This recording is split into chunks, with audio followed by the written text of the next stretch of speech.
पुढे लाडक्या बहिणींसाठी एक आनंदाची बातमी समोर येते। गेल्या 3 महिन्यांपासून रखडलेला निधी आता एकाच वेळी महिलांच्या खात्यात जमा होणार आहे। मार्च, एप्रिल आणि मे महिन्यांचे मिळून एकूण 4,500 रुपये वितरित केले जाणार आहेत। ज्या महिलांनी ई-केवायसी प्रक्रिया यशस्वीपणे पूर्ण केली आहे त्यांना हा हप्ता मिळणार आहे। आनंदाची बातमी, लवकरच लाडक्या बहिणींना मे महिन्याचा हप्ता मिळणार आहे।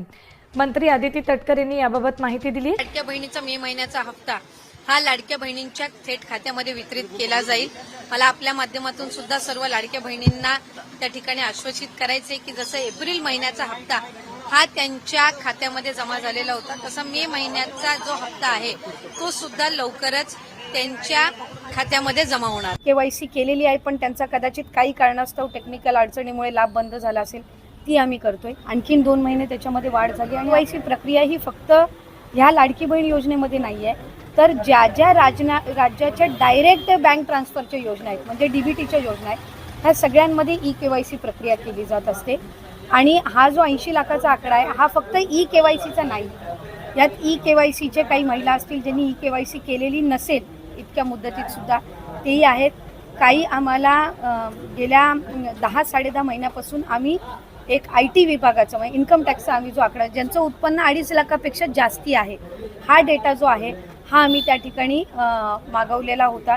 त्याला साधारणपणे 10-11 महिन्याचा कालावधी गेला, तर त्या जवळपास एक 11, 11.5, 12 लाख हा तो डेटा याच्यामध्ये 80 लाखामध्ये समावेश आहे। याच्यात 4.5 पावणे 5 लाख अशा महिला आहेत ज्या 65 वयोगटाच्या पुढे गेलेल्या आहेत, जे वयाचं निकष आहे तर त्यामध्ये असतील। त्याच्यानंतर याच्यात सरकारी कर्मचारी ज्यांनी लाभ घेतला होता ते काही हजारांमध्ये होते, 14,000-14,500 असतील। त्यांच्याकडून वसुली जी आहे ही गेल्या 8 महिन्यापासूनच सुरू आहे, त्याच्यामुळे ते याच्यामध्ये आहेत। तर अशा पद्धतीनं काही नमो शेतकरीचे आहेत जे नमो शेतकरीचाही लाभ घेत होते, याचाही घेत होते, तर अशा पद्धतीनं ते साधारणपणे हा आकडा आहे। याच्यात सुद्धा काही आमच्याकडे ज्या लाभार्थी महिला आहेत यांनी विनंती केलेली आहे की त्यांनी ई-केवायसी करून सुद्धा त्यांना लाभ हा बंद झालेला आहे। आम्ही त्याची फेर तपासणी करत आहोत जेणेकरून कुठलीही महिला जिने ई-केवायसी केलेली असेल ती लाभापासून वंचित राहता कामा नये।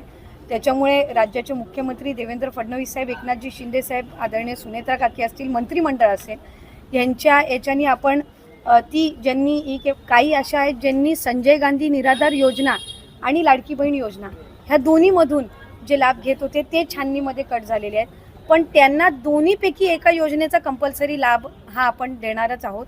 त्याच्यामुळे जे अशा बाय डिफॉल्ट दोन्हीकडे लाभ घेत होते आणि दोन्हीकडनं त्यांची नावं कट झालेली आहेत त्यांना दोन्हीपैकी एका योजनेमध्येच तरी 100% त्याचा शासकीय ह्या योजनांचा लाभ हा मिळणार आहे। काही RTOच्या संदर्भामध्ये तक्रारी केलेल्या आहेत, यातल्या 80 लाखामधल्या जवळपास 3-3.25 लाख हे RTOचे आहेत ज्यांचे वाहनं आहेत पण ते लाभ घेत होते। हा एक 6-8 महिन्यापासून डेटा मिळालेला आहे, असा कन्सॉलिडेट करून आहे।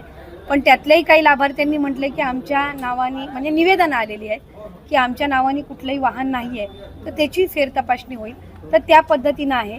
आणि साधारणपणे ज्यांनी ई-केवायसी चुकवलेली होती त्यांना 30 एप्रिलपर्यंतची मुदत ही देण्यात आलेली होती दुरुस्ती करण्याची, त्यामुळे असं आहे। आणि अजूनसुद्धा फेब्रुवारी, मार्च महिन्याचा लाभ हा आम्ही गेल्या आठवड्यापासून वितरित करायला सुरुवात केली आहे, त्यामुळे हा आकडा किती असेल म्हणजे वितरित